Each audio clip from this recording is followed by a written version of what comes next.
విధంగా ప్రశ్న అడుగుతున్నారు. అమ్మాయి విశ్వాసి, అబ్బాయి అవిశ్వాసి. పెళ్లి చేసుకున్న తర్వాత మారతాడు అని అంటున్నారు. ఎలా వీరికి కౌన్సెలింగ్ ఇవ్వాలని ప్రశ్న అడుగుతున్నారండి.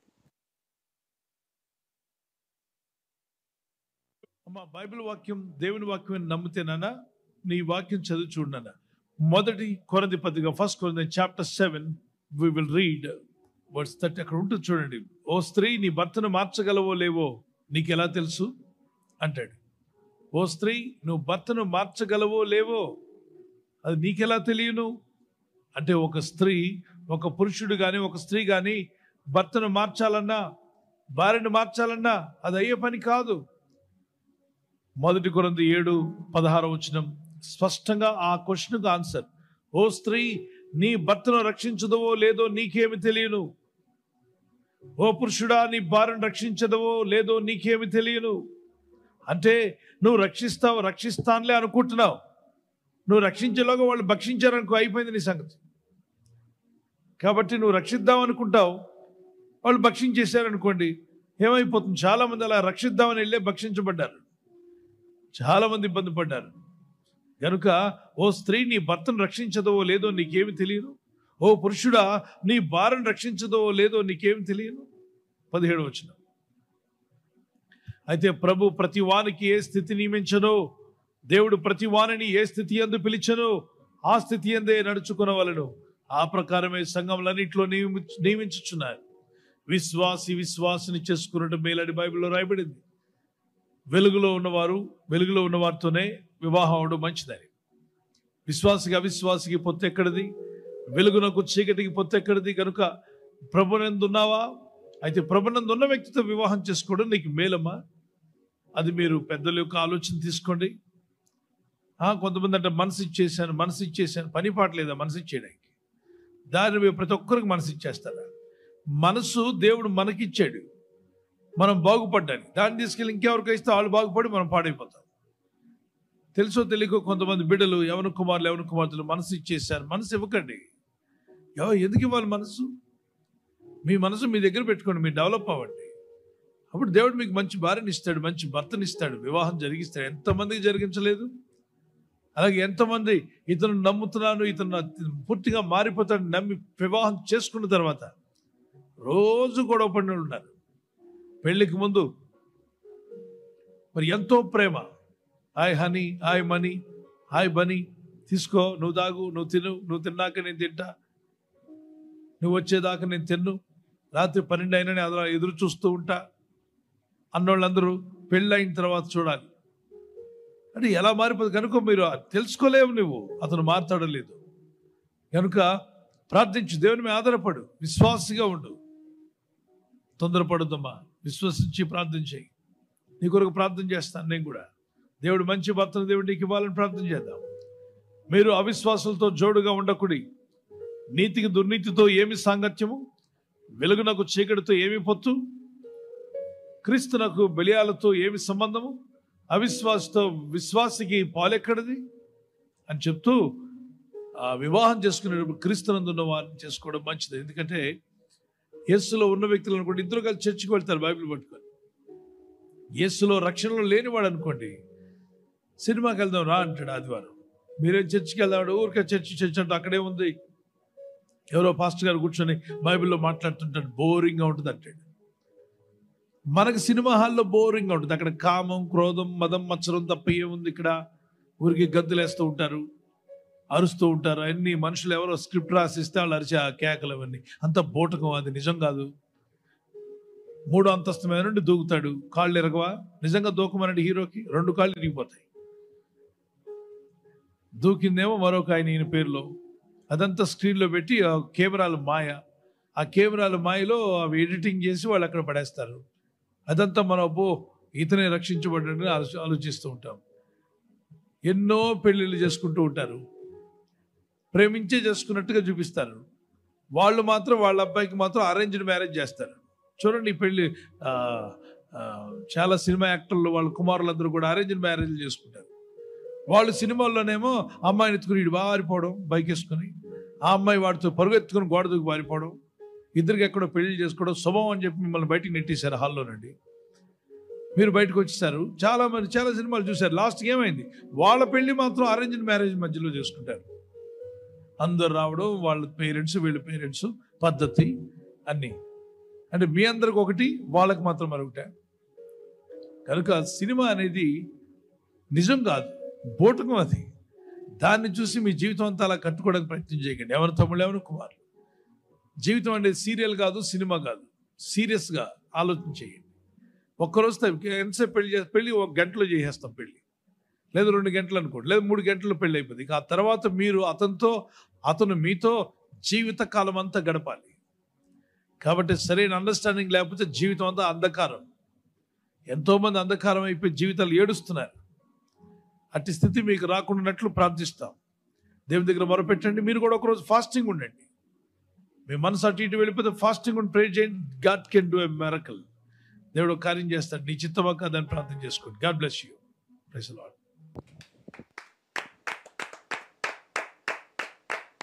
నెక్స్ట్ క్వశ్చన్ తీసుకోండి అన్న. ప్రైజ్ లార్డ్ పాస్టర్ గారు. అనిత గారు మేడ్చల్ నుంచి అడుగుతున్నారండి. కొన్ని ప్రశ్నలు తీసుకోవడం కూడా జరిగింది. మా సంఘ కాపరి అనేక సందర్భాలలో మేము ఇతరులకు సహాయం చేస్తుంటే మీరు డబ్బు ఉన్నవాళ్ళు కదా, మీరు సహాయం చేస్తారని అంటున్నారు. అదేవిధంగా క్రిస్మస్కి రమ్మని కూడా మా సంఘ కాపరి మాకు ఆహ్వానం ఇచ్చారు. అప్పుడు కూడా మీరు డబ్బు ఉన్నాళ్ళు కదా, డబ్బు ఉన్న సంఘానికి వెళ్తారని అంటున్నారు. ఈ విధంగా సంఘ కాపరి మమ్మల్ని అడుగుతుంటుంటే వారికి ఏ విధంగా సమాధానం చెప్పాలని అడుగుతున్నారు పాస్టర్ గారు?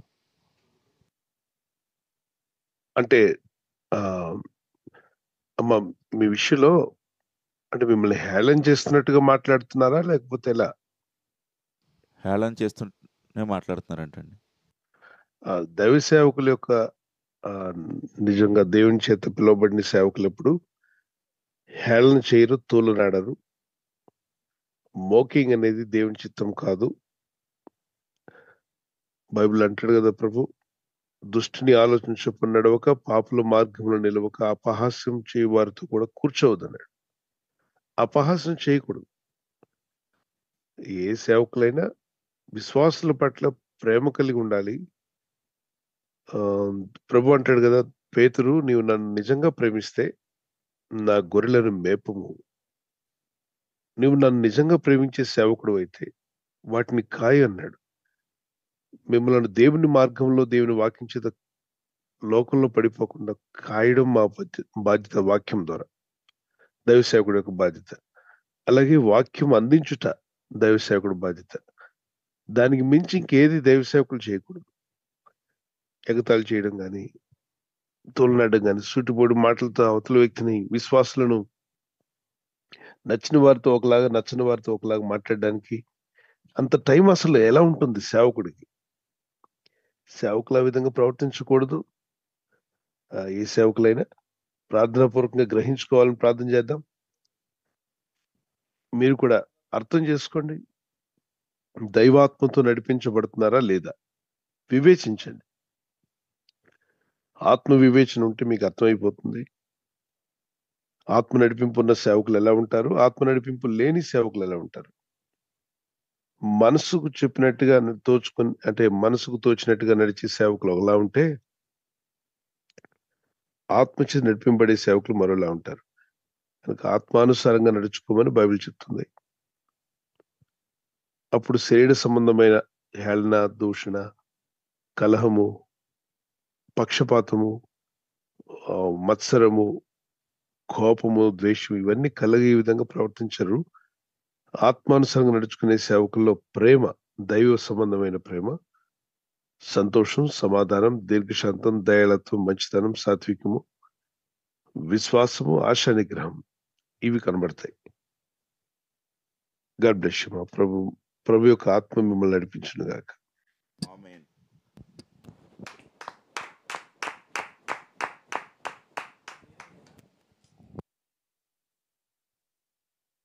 థ్యాంక్ యూ పాస్టర్ గారు.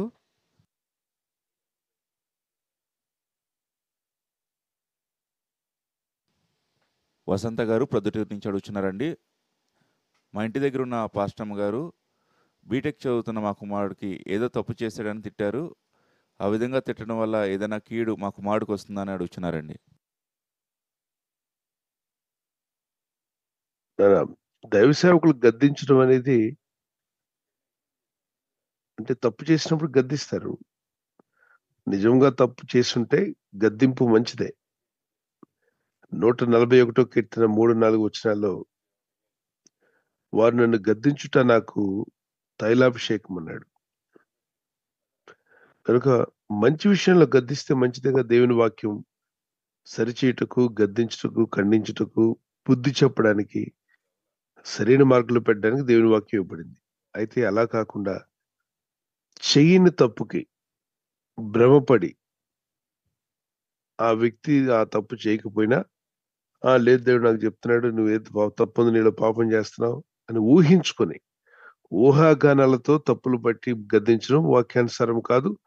ఆ వ్యక్తులు హృదయాలు గాయపరిచిన వాళ్ళు అవుతారు. ఒక యవనస్తురాలు కాలేజీకి వెళ్తుందట. ఆమె గురించి ఒక అతను ప్రవచిస్తున్నాడు, నువ్వు ఆల్రెడీ ప్రేమలో పడ్డావని. ఆమె నాకే ప్రేమ లేదని చెప్తుంది. ఆ దేవుడు చెప్పాక లేదని అనకూడదు, నీకు ఎక్కడ ఉంది, మనసులో ఎక్కడ ఉంది, అక్కడెక్కడ ఉంది, ఇక్కడ ఎక్కడ ఉందని చెప్తున్నాడు. ఆమె ఒప్పుకోలేదు. చివరికి ఆ సంఘానికి ఆమె దూరం అయిపోయింది. ఎందుకంటే నిజం కాని మాట అతను ప్రవచిస్తున్నాడు. నిజము కాని దాన్ని ఊహతో ప్రవచించడం, ప్రవచన రూపంలో చెప్పడం, దర్శనం రూపంలో చెప్పడం, కళల రూపంలో చెప్పడం. మీ ఊహలు చెప్పకూడదు అలా ఏ సేవకులైనా. మీ ఊహలు పక్కన పెట్టి దేవుని వాక్యము, పరిశుద్ధాత్మ దేవుడు వాక్యానుసారంగా యథార్థంగా మీరు మాట్లాడాలి. సో ఊహలతో ప్రవచనాలు చెప్పి తర్వాత సంఘాల నుండి వాళ్ళని దూరం చేసుకొని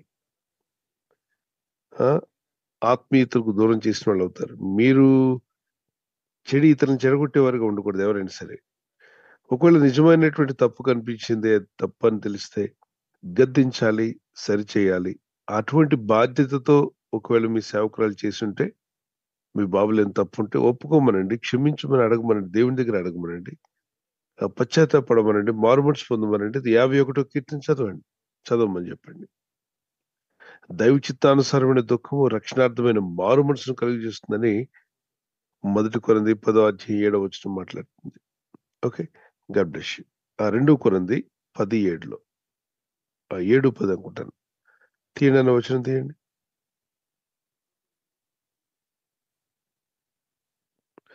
దైవ చిత్తానుసారమైన దుఃఖము రక్షణార్థమైన మారు మనసును కలిగజేస్తుంది.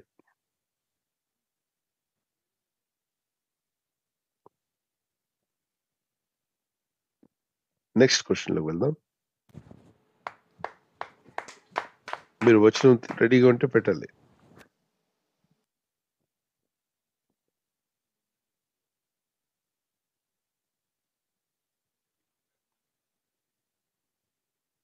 నాన్న టైం పోగొడుతున్నారు మీరు. థ్యాంక్ యూ పాస్టర్ గారు. మరొక ప్రశ్న సహోదరి స్వప్న గారు హైదరాబాద్ నుంచి ఈ విధంగా ప్రశ్న అడుగుతున్నారు. 2 తిమోతిలో రాసిన పత్రిక 4వ అధ్యాయము 11 వాక్య ప్రకారము లోకా, మార్కు వీళ్ళు సువార్తలు రాసిన వారేనా అని ప్రశ్న అడుగుతున్నారండి. అదేవిధంగా మరొక రైట్. లూకా అన్న వ్యక్తి వైద్యుడైన లూకమ్మ అపోస్తల కార్యాలు రాశారు, అలాగే లూకా సువార్త కూడా రాశారు. ఆయన అనేకం పరీక్షించి అన్ని విషయాలు తెలుసుకొని పరిశుద్ధాత్మ ప్రేరణతో అలాగే అక్కడ ఉన్న శిష్యులతో నడిచి రాయడానికి ప్రభు ఆయన అనుమతించారు. మార్కు కూడా దేవుని చేత వాడబడ్డాడు. మార్కు సువార్త రాశారు. నెక్స్ట్.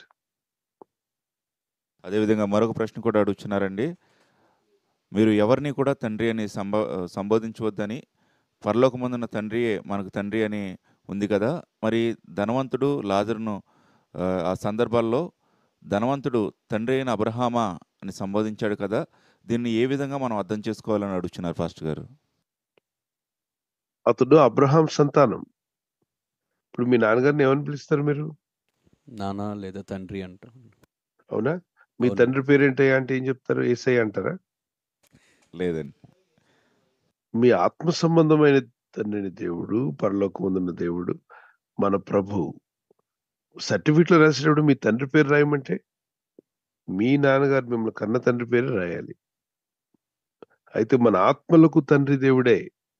హెబ్రీ పత్రిక 12:9లో భౌతికమైనటువంటి భూలోక సంబంధమైన ఈ శరీరానికి మనకు తండ్రులు ఉన్నారు. కానీ తండ్రి ఉన్నప్పటికీ పరలోకమందున్న తండ్రే మానవులందరి ఆత్మలకు తండ్రి. చూడండి, మరియు శరీర సంబంధులైన తండ్రులు మనకు శిక్షకులై ఉండేది. వారి యందు భయభక్తి కలిగి ఉంటిమి భయభక్తి కలిగి ఉంటిమి. అట్లయితే ఆత్మలకు తండ్రి అయిన వానికి మరి ఎక్కువగా లోబడి బ్రతకవలెను కదా. ఇక్కడ 2 తండ్రులు చెప్తున్నాడు. శరీర సంబంధమైనటువంటి తండ్రి అంటే స్ భూమి మీదకి మనం ఈ లోకానికి రావడానికి ఆ తండ్రిగా ఎవరైతే ఉన్నారో మీ నాన్నగారు అక్కడ తండ్రిగా పిలువబడ్డారు. మరి ఇక్కడ ఆత్మలకు తండ్రి. మరి అక్కడ యేసుప్రభువారు తండ్రి అని పిలువబడొద్దని ఎందుకు చెప్పారు? అంటే శిష్యులతో చెప్తున్నారు. శిష్యులతో నాయనా మీరు సేవకు వెళ్ళినప్పుడు వాళ్ళు పొరపాటున నాన్న, నాన్న, తండ్రి, తండ్రి అంటే అలా పిలువబడొద్దు. మనందరికీ తండ్రి పైనున్నాడని చెప్పండి. మీరు సహోదరులని చెప్పండి. ఆహ్, అని వివరించాడన్నమాట. టీచర్స్ ఏదైనా వాక్యం చెప్పే దైవ సేవకులు, బోధకులు, సువార్థికులు, అపోస్తలులు వీరందరూ కూడా తండ్రి, తండ్రి అని పిలిపించుకోవద్దు. అలా పిలుస్తారు భక్తులు. పిలిచినప్పుడు చెప్పండి పరలోకమందున్న తండ్రినే పిలవండి అని చెప్పండి. ఈ మధ్య చూడండి డాడీ, డాడీ, డాడీ అని పిలిపించుకుంటున్నారు. దానిలో ఒక ఆనందం సేవకులకి. అవసరం లేదు. ఆత్మీయ నాయకుడు, సంఘ కాపరి, దైవ సేవకుడు, దైవజనుడు, దేవుని యొక్క వర్తమానం మనకు అందజేసిన మెసెంజర్, ఇన్ని విషయాలుండగా మన ఆత్మీయ సహోదరులు, దేవుడు ఏర్పరిచిన ఆత్మీయ సంఘ కాపరి ఉండగా తండ్రి, తండ్రి అని పిలిపించుకోవాల్సిన అవసరం లేదు. ప్రేమతో ఒకవేళ చిన్న బిడ్డలు ఎవరైనా తండ్రి అని సాధారణంగా అంకుల్ అని పిలుస్తారు. చిన్నపిల్లలు అంకుల్ అనొచ్చు, తండ్రి అని పిలవచ్చు. తండ్రి అంటే మా ఆత్మీయ తండ్రి అని అంటారు. ఆత్మీయ తండ్రి, ఆత్మకు తండ్రి కాదు. అంటే మమ్మలను వాక్యంతో నడిపిస్తున్నారని. అపోస్తలుడైన పౌలు అంటాడు కదా, తిమోతి నేను నిన్ను కన్నాను అంటాడు. నేను నిన్ను కన్నానంటే అప్పుడు తిమోతికి ఎవరో అయ్యాడు? పౌలు గారు తండ్రి అయ్యారు కదా. అయితే ఇక్కడ సువార్తతో నేను నిన్ను కన్నాను. ఒక తండ్రిలాగా నేను నడిపిస్తున్నానే తప్ప నేను తండ్రిని కాను. పరలోకమందున్న దేవుడే తండ్రి అందరికి. Okay, God bless you.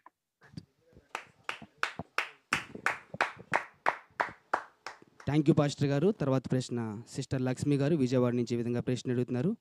మా పిల్లలకి బాప్తీసం ఇస్తుంటే ఇతరులు మీ పిల్లలకు వాక్య అనుభవం లేదు అని వారు తెలియపరుస్తున్నారు. కానీ మా పిల్లలు డిగ్రీ చదువుతున్నారు. చిన్నతనం నుంచి ప్రార్థనలోను దేవుని సన్నిధిలోను వారు వస్తూ ఎంతగానో బలపరచబడుతున్నారు. మా పిల్లలకి బాప్తీసం ఇస్తుంటే బయట వాళ్ళు ఈ విధంగా అంటున్నారు. వాళ్ళకి ఏ విధంగా మేము జవాబు చెప్పాలని ఈ విధంగా ప్రశ్న అడుగుతున్నారు పాస్టర్ గారు. వాళ్ళకి జవాబు చెప్పాల్సిన అవసరం లేదమ్మా. మీరు దేవుని వాక్యాన్ని నమ్మారు, బిడ్డలు కూడా దేవుని వాక్యాన్ని అంగీకరించారనుకోండి. యేసుక్రీస్తు మా రక్షకుడిగా అంగీకరిస్తున్నామా లేదని అడగండి. పిల్లల్ని అడిగితే పిల్లలు చెప్తారు. వారు మారుమనసు పొందిన అనుభవం ఉంది. ప్రభువే నా రక్షకుడు అని అంగీకరించాను. దేవుని మార్గంలో జీవించాలనుకుంటే నాకు యేసుక్రీస్తు వారు తప్ప ఈ లోకంలో వేరొక రక్షకుడు లేడు. ఆయనే దేవుడని నమ్ముచున్నాను. ఆయన నా రక్షకుడని, పరలోకమందున తండ్రిని దేవుడు ఉన్నాడని, పరిశుద్ధాత్ముడు ఉన్నాడని నన్ను నడిపిస్తాడు. విశ్వాసంతో వారు బాప్తిజం తీసుకుంటారంటే ఖచ్చితంగా తీసుకోవచ్చు. ఓకే, వారికి వచనాలు చూపించండి. అపోస్తల కార్యం 16వ అధ్యాయం 28 నుండి 31 వచనం వరకు. రాత్రికి రాత్రి జైలాధికారి ఆయన ఇంటి వాళ్ళందరూ బాప్తిజం పొందారు. అప్పుడే విన్నాడు వాక్యం, అప్పుడే పొందుకున్నాడు రాత్రికి రాత్రే. 11వ అధ్యాయం 16వ అధ్యాయం మళ్ళా మీరు తీసుకోవచ్చు. అపోస్తలు 16 9, 10, 11 వచనాలు. లూదియా అన్న ఆవిడ నది ఒడ్డున వాక్యం విన్నది. వాక్యం విన్న వెంటనే బాప్తిజం కావాలని అడిగింది, బాప్తిజం తీసుకుంది. అపోస్తల కార్యం 8వ అధ్యాయం 28వ వచనం నుండి 39వ వచనం వరకు. ఫిలిప్ అన్న ఆయన రథంలో వాక్యం చెప్పగా ఆ రథంలో వెళ్తున్న మంత్రి గారు పక్కనే నీళ్లు కనబడతాయి. ఇదిగో నీళ్లు, నాకు బాప్తిజం ఇవ్వడానికి అభ్యంతరం ఏంటని అప్పటికప్పుడే ప్రభుని నమ్మి అతనే రథం నిలుపమని ఆజ్ఞాపించి, పిలుపు గారు నాకు బాప్తిజం ఇవ్వండి అని చెప్పి అప్పుడే విన్నాడు వాక్యం. వాక్యం విన్న తర్వాత ఇమ్మీడియట్లీ బాప్తిజం తీసుకున్నాడు. మనలో కొంతమంది మరి తప్పిపోతే ఏమవుతారండి? బాప్తిజం పొంది తప్పిపోతే ఏమవుతారండి? అంటే వీళ్ళు తప్పిపోతారన్న విశ్వాసం ఎక్కువ గాని దేవుడు నిలబెడతాడన్న విశ్వాసం లేదు వీళ్ళకి. కనుక తప్పిపోయే వాళ్ళు కొందరు ఉన్నారు. వాళ్ళని చూసి అందరూ తప్పిపోవట్లేదు కదా. దేవుడు నిలబెట్టే దేవుడు ఉన్నాడు. కనుక వాక్యంలో ఉండడానికి ఇష్టమేనా? దేవుని మార్గంలో జీవించడానికి ఇష్టపడుతున్నారా? పరిశుద్ధాత్మ, దేవుని వాక్యము, పరిచర్య, సంఘానికి వెళ్ళడం, ఇలా ఉన్నప్పుడు ఆత్మదేవుడు నడిపిస్తాడు, స్థిరపరుస్తాడు. అందుకే బాప్తిజం పొందిన తర్వాత ఈ 5 విషయాలు పాటించాలి. అపోస్తలుల 2వ అధ్యాయం 42వ వచనం. బాప్తిజం పొందిన వారందరూ అపోస్తలుల బోధయందు, సహవాసమందు, రొట్టె విరుచుటయందు, ప్రార్థన చేయటయందు. మరి 5వ పాయింట్ ఏంటి? ఎడతెగక కంటిన్యూ అయ్యారు జీవితంలో. God bless you.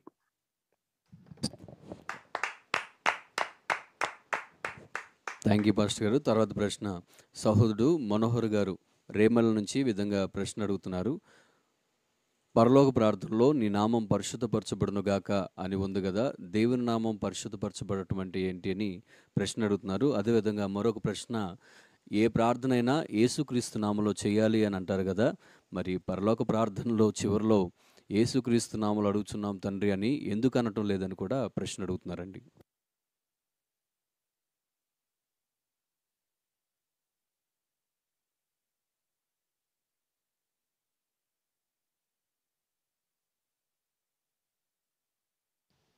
ప్రశ్న మరొకసారి అండి. పరలోక ప్రార్థన మాత్రం వల్లించి ఊరుకుంటే ప్రార్థన అయిపోదు. పరలోక ప్రార్థన అనేది జీవన విధానం, క్రైస్తవ జీవన విధానం.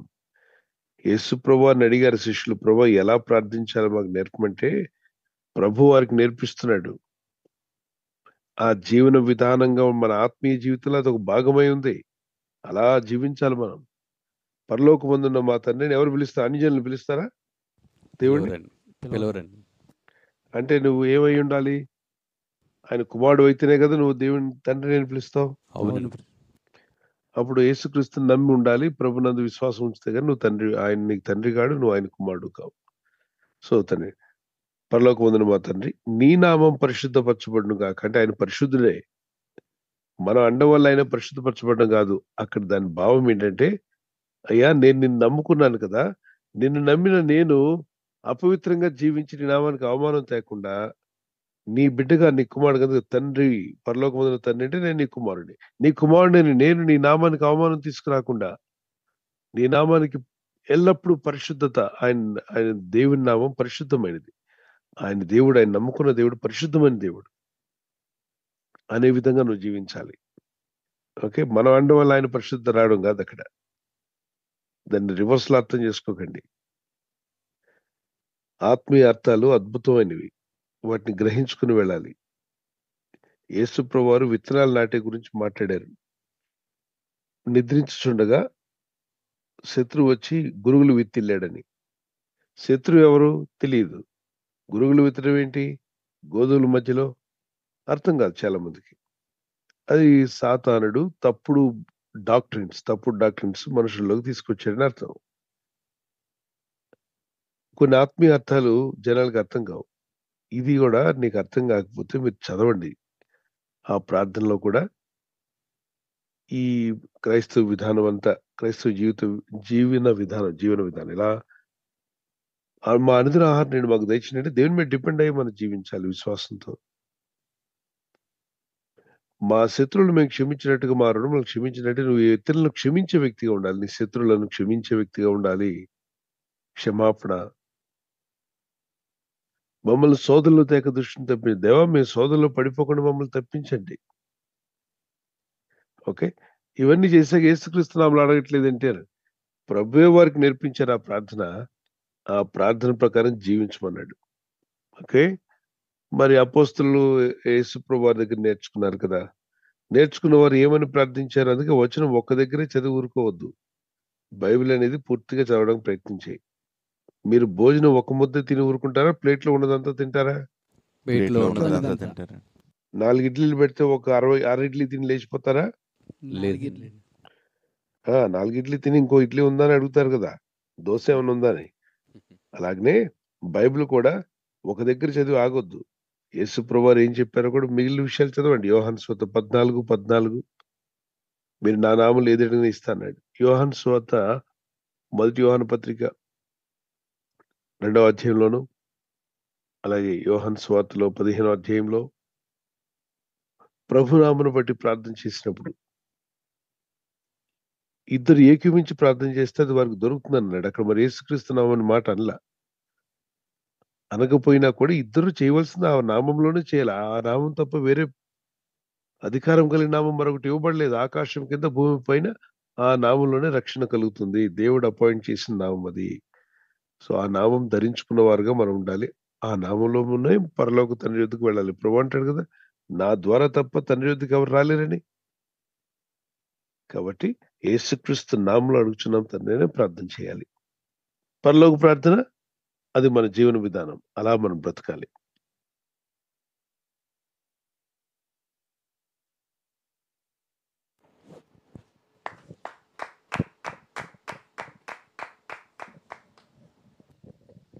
థ్యాంక్ యూ పాస్టర్ గారు. భారతి గారు తిరుపతి నుంచి అడుగుతున్నారండి. పాత నిబంధన గ్రంథంలో క్రియల మూలంగా నీతిమంతులుగా ఎంచబడతారు అని ఉంటుంది. క్రొత్త నిబంధనలో విశ్వాసం ద్వారా నీతిమంతులుగా ఎంచబడతారని ఉంది. దీనికి సంబంధించి వివరణ అడుగుతున్నారు పాస్టర్ గారు.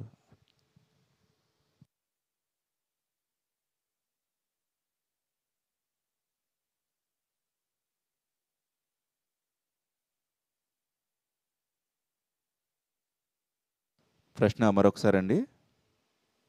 పాత నిబంధనలో క్రియల మూలంగా నీతిమంతులుగా ఎంచబడతారు అని ఉంటుంది. క్రొత్త నిబంధన గ్రంథంలో విశ్వాసం ద్వారా నీతిమంతులుగా ఎంచబడతారని ఉంటుంది. దీనికి సంబంధించినటువంటి వివరణ అడుగుతున్నారు పాస్టర్ గారు. పాత నిబంధనలో ఆజ్ఞలు ఏవి కూడా ఒక్కటి తప్పితే అన్ని ఆజ్ఞలు తప్పినట్టే. ఒక ఆజ్ఞ తప్పితే అన్ని ఆజ్ఞలు తప్పినట్టే. గనుకనే మనుషులు అది నెరవేర్చలేకపోయారు. గనుక అందరి కొరకు యేసు ప్రభువారు ఈ లోకానికి వచ్చి ప్రవక్తలు పలికిన ఏ మాట కూడా తప్పిపోకుండా అన్నిటినీ ఆయన నెరవేర్చి, నేను కొట్టివేటుకు రాలేదు వాటిని నెరవేర్చుకు వచ్చి అన్నాడు.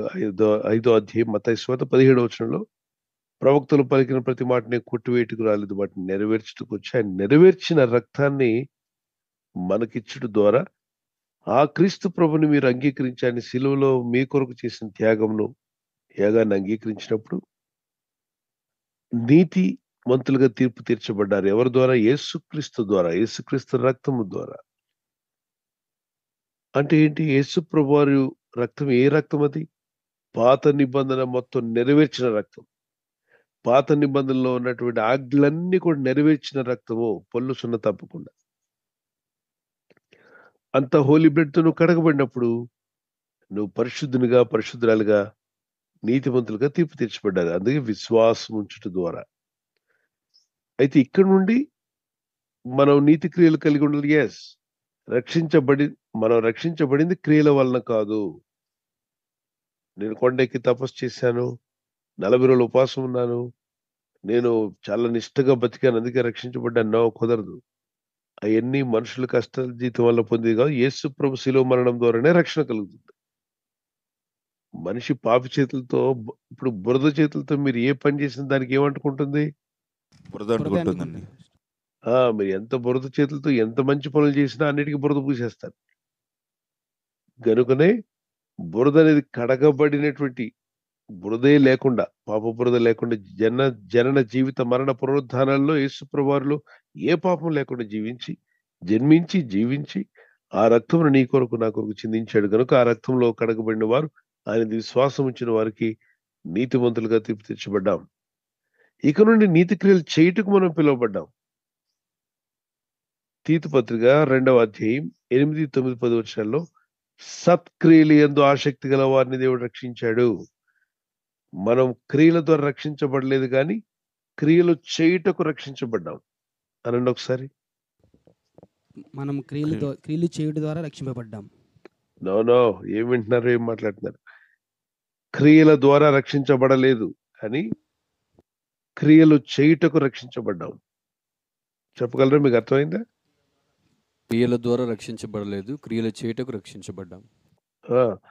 మన క్రియల ద్వారా రక్షించబడలా. ఎవరి క్రియ ద్వారా రక్షించబడ్డాం? యేసు ప్రభు వారు శిలువలో చేసిన క్రియ ద్వారా రక్షణ పొందాం.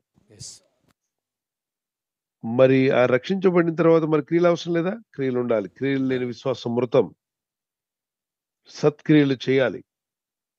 పాత జీవితాన్ని గుడ్ బై చెప్పి క్రీస్తు యుద్ధకు రాకముందున నీ పాత జీవితాన్ని విరక్తి కలిగి వదిలిపెట్టి నూతన జీవితాన్ని జీవిస్తూ ఆత్మీయంగా భక్తిలో విశ్వాసంలో ఎదుగుతూ ఆత్మ ఫలాలు కలిగి ప్రేమ ప్రేమ పొందుకోవడం, ప్రేమను చూపడము, క్షమించడం, ఇతరులను క్షమించడం, ఈ విషయాలన్నీ కూడా ఆత్మ సంబంధమైనవన్నీ కూడా భౌతికంగా ఈ భూమి మీద జీవించినప్పుడు సత్క్రియలు యందు ఆసక్తి కలిగి జీవించాలన్నాడు.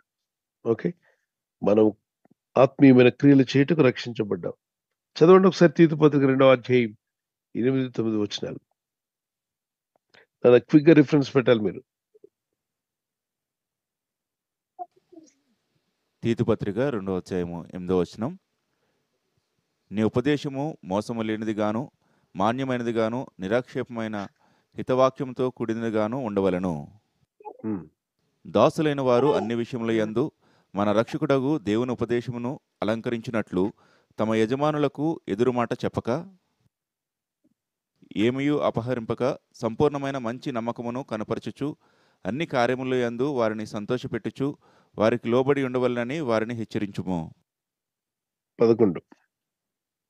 ఏలయనగా సమస్త మనుషులకు రక్షణకరమైన దేవుని కృప ప్రత్యక్షమై మనము భక్తిహీనతను ఇహలోక సంబంధమైన దురాశలను విసర్జించి శుభప్రదమైన నిరీక్షణ నిమిత్తము అనగా మహాదేవుడును మన రక్షకుడునైన యేసుక్రీస్తు మహిమ యొక్క ప్రత్యక్షత కొరకు ఎదురుచూచుచు ఈ లోకములో స్వస్థబుద్ధితోనూ నీతితోనూ భక్తితోనూ బ్రతుకుచుండవలెను. ఆయన సమస్తమైన దుర్నీతి నుండి మనల్ని విమోచించి సత్క్రియల యందు ఆసక్తి గల ప్రజలను తన కోసరము పవిత్రపరచుకొని ఇక్కడ మీరు విన్నారా? 14. సత్క్రియలు యందు ఆసక్తి గల ప్రజలను తన కోసరము పవిత్రపరచుకొని, అంటే ఎవరిని దేవుడు పవిత్రపరచుకున్నాడు? సత్క్రియలు యందు ఆసక్తి అంటే సత్ అంటే మంచి, మంచి క్రియలు యందు ఆసక్తి గల ప్రజలను దేవుడు తన కొరకు పవిత్రపరచుకొని తన సొత్తుగా చేసుకున్నట్టుకు తను తానే మన కొరకు అర్పించుకొనెను.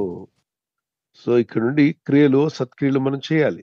రక్షించబడిన నాటి నుండి మన సత్క్రియలు ఆత్మీయంగా వాక్యానుసారంగా ఉండడం, అది మీకు మేలు. God bless you.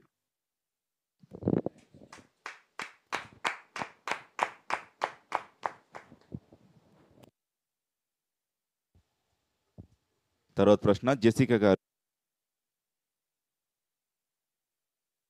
మా ఆడియో అన్మ్యూట్ చేసి మాట్లాడండి.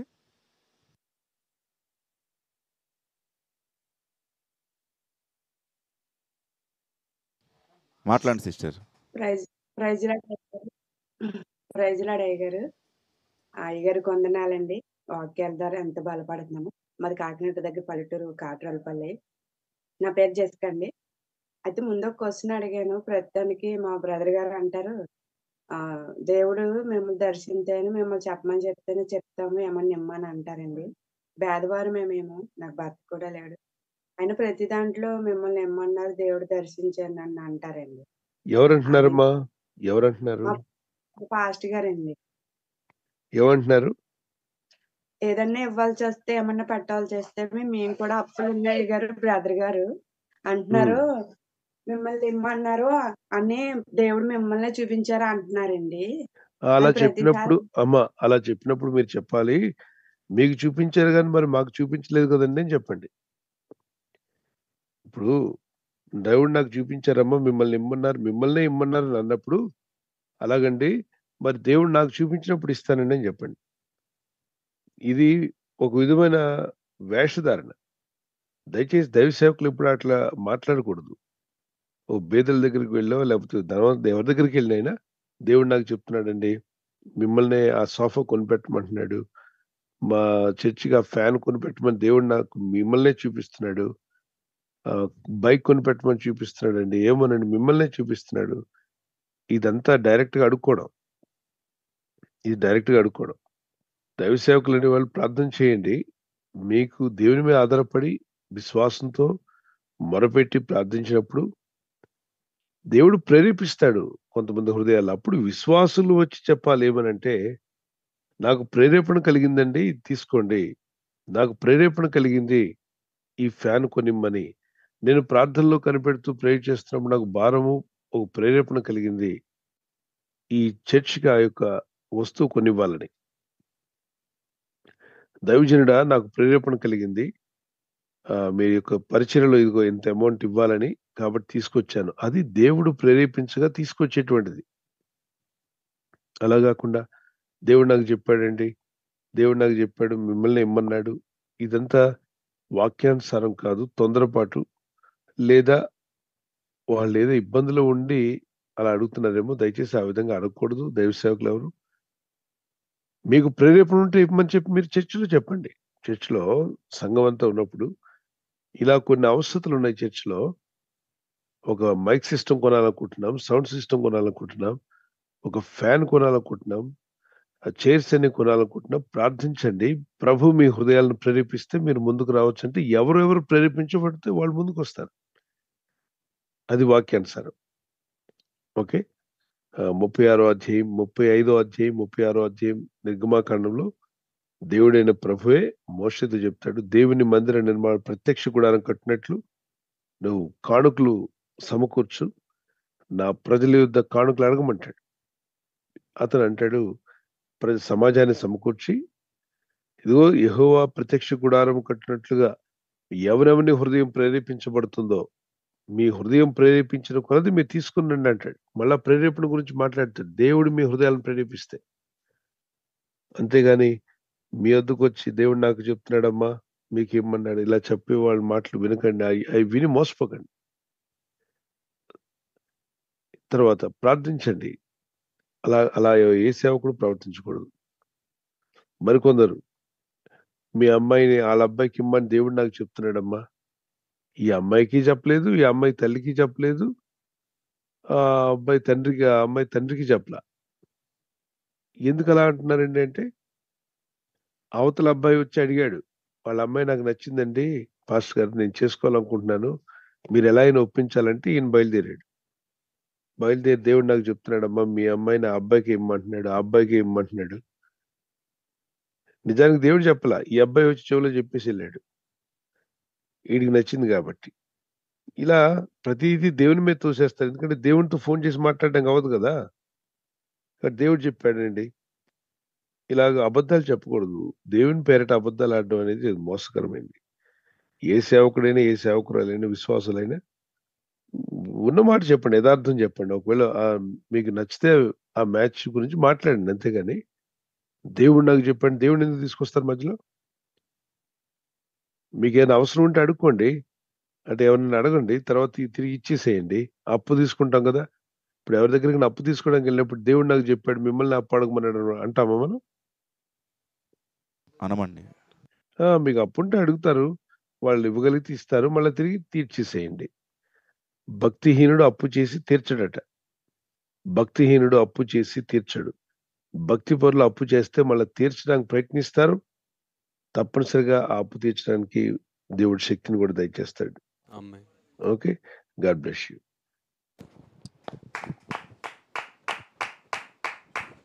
థ్యాంక్ యూ పాస్టర్ గారు. ప్రసాదరావు గారు గుంటూరు నుంచి ఈ విధంగా ప్రశ్న అడుగుతున్నారు. కొన్ని రాష్ట్రాల్లో ఎంతకాలంగా మిషనరీలు వెళ్ళి సువార్త ప్రకటిస్తే ఆ రాష్ట్రంలో సువార్త ప్రకటించడానికి వీల్లేదని వారిని ఆటంకపరిచారు. కానీ అదే రాష్ట్రంలో ఈ దినాన కొంతమందిని దేవుడు మార్చి వారిని సేవకులుగా వాడుకుంటున్నారు. గత 5 సంవత్సరాల్లోనే 15% క్రిస్టియానిటీ పెంపొందించబడింది అని వార్తల్లో మేము వింటూ ఉన్నాం. ఇలాంటివి జరగటంలో దేవుని కార్యమే ఉందా, దేవుని చిత్తమేనని అడుగుతున్నారండి. మీరు మీరు అన్న మాటలోనే అర్థం ఉందిగా బ్రదర్, మీనింగ్ ఉందిగా. సువార్త చెప్పడానికి వెళ్తే కొందరు వ్యతిరేకించారు. తర్వాత అక్కడ అదే ఊర్లో, అదే గ్రామంలో 15% వరకు అనేకులు ప్రభువుని నమ్ముకున్నారు. ప్రభునందు విశ్వాసం ఉంచారంటే దేవుని కార్యమే. ఉద్యమం అనేది కలిగినప్పుడు పరిశుద్ధాత్ముడు సత్యాన్ని ప్రజలు గ్రహిస్తారు. సత్యం గ్రహిస్తే దాన్ని ఎవరు ఆపలేముగా. ఇప్పుడు 2 రోజులు 56 అన్నాడు ఒకాయన. మరొకాయన 2 రోజులు 62 అన్నాడు. మరొకతను 2 రోజులు 72 అన్నాడు. మరి సత్యం ఏంటి ఇందులో? 2, 2 4 రోజులు 72, 56, 66? ఏది కాదండి. మరి ఇందులో సత్యం ఏది లేదు. అసలైన సత్యం ఎక్కడుంది? 2 రోజులు 4. ఓహ్! అది తెలుసుకున్నప్పుడు కరెక్ట్‌గా కనెక్ట్ అవుతారు. అలాగనే చాలా మంది ఏదేదో తప్పుడు బోధల్లో, తప్పుడు సిద్ధాంతాల్లో ఉండిపోయారు. వాళ్ళకి సత్యం గ్రహించినప్పుడు బయటికి రాగలుగుతారు. అప్పటి వరకు వాళ్ళు నమ్మిందే గొప్పగా భావిస్తారు. సో, ఏదైనా సత్యం అనేది జయిస్తుంది. God bless you.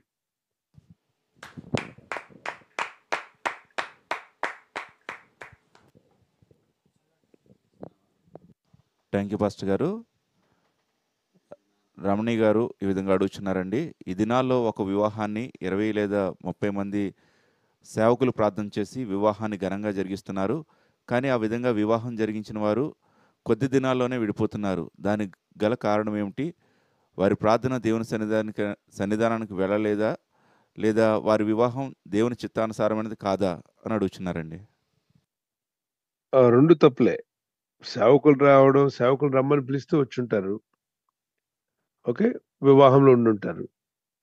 తర్వాత వివాహం ఈ ఇద్దరు క్రీస్తునందున్న వారు బాప్తిజం పొంది సర్టిఫికెట్లు కూడా ఇచ్చి బాప్తిజం ప్రమాణాలు చేసుకుని వివాహం చేసుకున్నారు.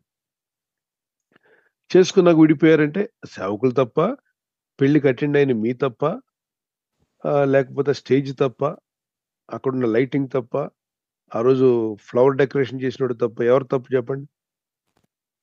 వరది కాదు. మైక్ సిస్టమ్ వాడు తప్ప, కాదండి. పాస్టర్ గారిది తప్ప, పెళ్లికి అటెండ్ అయిన మీ తప్ప. వాళ్ళిద్దరికి జబ్బు వచ్చింది, ఏదో రోగం.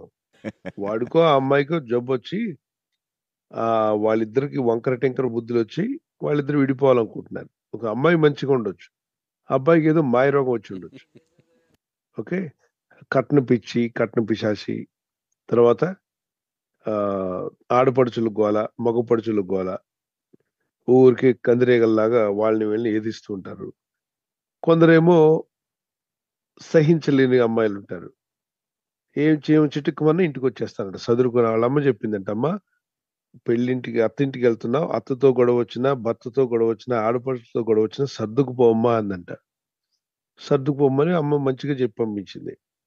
అక్కడ అత్తతో చిన్న మాట, భర్తతో చిన్న తేడా రాగానే బట్టలన్నీ సదురుకొని జిప్ మొత్తం జిప్ పెట్టేసి వెళ్ళిపోతుందంట. ఎక్కడికి వెళ్తున్నావంటే, మా అమ్మ ముందే చెప్పింది. ఏం చెప్పింది? నువ్వు అత్తింటికి వెళ్ళినప్పుడు అత్తతో గాని, భర్తతో గాని, ఆడపడులతో గాని ఏమన్నా గొడవలు వస్తాయి, సర్దుకుపోమ్మని చెప్పింది. అందుకే సర్దుకున్నా ఇంటికి పోతున్నా అని చెప్పిందంట. వాళ్ళ అమ్మేమో సర్దుకుపోమ్మా అంటే ఈ అమ్మాయికి ఏమర్థమైంది? సర్దుకొని ఇంటికి వచ్చేయని. సో ఈ రోజుల్లో మాటని అర్థం చేసుకోవడం కూడా తేడాగా అర్థం చేసుకుంటున్నారు. గ్రహించుకోవాలి. తర్వాత ఏదో ఊహలతో వివాహాలు చేసుకుంటారు. ఊహలు ఏంటంటే, నాకు పెళ్ళైన తర్వాత ఎంతో బాగా చూసుకుంటుంది అనుకున్నానండి, ఆ అమ్మాయి కూర కూడా రాదండి. అనుకోవడాలంటే కూర రాకపోతే నేర్చుకుంటుంది. పలానా కూర కావాలని. ఇప్పుడు యూట్యూబ్లో మీరు కొడితే ఏ కూర కావాలంటే ఆ కూర చేయడం వస్తుంది. అన్ని కూరలు వారు తయారు చేస్తే మీరు కూడా తయారు చేసుకోవచ్చు. నేర్చుకోండి. అనుకున్నానండి, ఊహించానండి, రాలేదు కాబట్టి వదిలేస్తాను. నువ్వు ప్రమాణం చేసినప్పుడు ఏం చెప్పావు పెళ్లిలో? కూర రాకపోతే వదిలేస్తానని నువ్వు పెళ్లిలో చెప్పుంటే చెప్పుబెట్టి మూతిపళ్ళు రాలగొట్టేవాళ్ళు అక్కడే, ఎక్కడ స్టేజ్ మీద. ఎందుకని? నువ్వు అక్కడ పెళ్లిలో కూర రాలేదా, అది రాలేదు అనలేదు. జీవిత భాగస్వామిగా అంగీకరిస్తున్నాను అన్నావు. అంగీకరించావు, ప్రమాణం చేశావు. నువ్వు నిలబడాలి. నిలబడకపోతే నీదే తప్పు అవుతుంది. అమ్మాయి నిలబడిపోతే అమ్మాయి తప్పు అవుతుంది, అబ్బాయి నిలబడిపోతే అబ్బాయి తప్పు అవుతుంది. ఇద్దరులో ఎవరు బ్రేక్ చేసినా కవనెంట్ కీపర్స్, కవనెంట్ బ్రేకర్స్ అన్నారు. కవనెంట్ కీపర్స్ అంటే కవనెంట్ ఇచ్చిన నిబంధనను, ప్రమాణాన్ని నిలబెట్టుకునేవాడు. బ్రేకర్స్ అంటే బ్రేక్ చేస్తున్నారు అనమాట. ఎవరు బ్రేక్ చేస్తే వాళ్ళకి దేవుడు కూడా బ్రేకింగ్ పెడతాడు. సో బ్రేక్ చేసిన వాళ్ళకి బ్రేక్ అవుతారు ఏదో ఒక రోజున. జాగ్రత్త. తొందరపడి మీరు చేసిన ప్రమాణాలను బ్రేక్ చేయకండి. Keep your the promises. Don't be a covenant breakers. Okay. God bless you. అది సేవకులు తప్పు ఎలా అవుతుందమ్మా? అటెండ్ అయిన వాళ్ళు తప్పు కాదు. కళ్యాణ మండపం లేకపోతే చర్చ్ హాలో అదేం తప్పులు కావు. వాళ్ళిద్దరికి ఏదో అబ్బాయి ఎవరైతే విడిపోవాలనుకుంటారో వాడికి మాయరోగం ఏదో వచ్చి ఉంటుంది. వాక్యానికి ఎక్కడో డిస్కనెక్ట్ అయ్యాడు. అది విషయం. అటువారు మారు మనసు పొందడం మంచిది. మలాకీ గ్రంథం 2వ అధ్యాయం 16వ వచనం. మలాకీ 2:16లో ఉంటుంది. Next question. Thank you pastor గారు. తర్వాత ప్రశ్న బ్రదర్ భరత్ గారు వైజాగ్ నుంచి ఈ విధంగా ప్రశ్న అడుగుతున్నారు పాస్టర్ గారు. మన దేహం దేవుని ఆలయం కదా అని ఉంటుంది కదా దేవుని వాక్యంలో. దేవుని నివాసంలో దేవుని దూతలు నిండి ఉంటాయా, ఇంకా ఎవరైనా ఉంటారా అని ఈ విధంగా ప్రశ్న అడుగుతున్నారు పాస్టర్ గారు. దేహం దేవుని ఆలయం. తర్వాత మన దేహమే దేవుని దేవదూతని ఆలయం అని ఉంటుంది కదా! ఆ ఆ, విధంగా ఉన్నప్పుడు పరిశుద్ధాత్మక ఆలయం అని ఉంది కానీ దేవదూతక ఆలయం అని లేదుగా. దేవదూతక ఆలయం అని లేదు నాన్న. ఇప్పుడు ఎవరన్నా అంటున్నారా నాలో దూత ఉందని? ఆ విధంగా ప్రశ్న అడుగుతున్నారండి పాస్టర్ గారు. ఎవరైనా మాలో దూత ఉందని చెప్తే నమ్మకండి. దూతలేమి ఉండవు, లోపల ఉండవు. మానవ దేహం పరిశుద్ధాత్మక ఆలయం అన్నాడు కాబట్టి అది యేసునందు విశ్వాసం ఉంచి రక్షణ పొంది యేసు రక్తంలో కడగబడిన వారి యొక్క దేహం పరిశుద్ధాత్మక ఆలయమై ఉంది. ఓకే, మీ ఆత్మలో ఉంటది పరిశుద్ధాత్మ. ఉమ్? ఆ, మరి మీ దేహము దేవదూతక ఆలయం కాదు. దూతలు మీ పక్కన ఉండొచ్చు. దేవుని యొక్క కాపుదలగా యెహోవా యందు భయభక్తి గల వారి చుట్టూ ఆయన దూత కావాలండి వారిని కాయను. 34 కీర్తన 7వ వచనంలో ఉంటుంది. Okay, God bless you.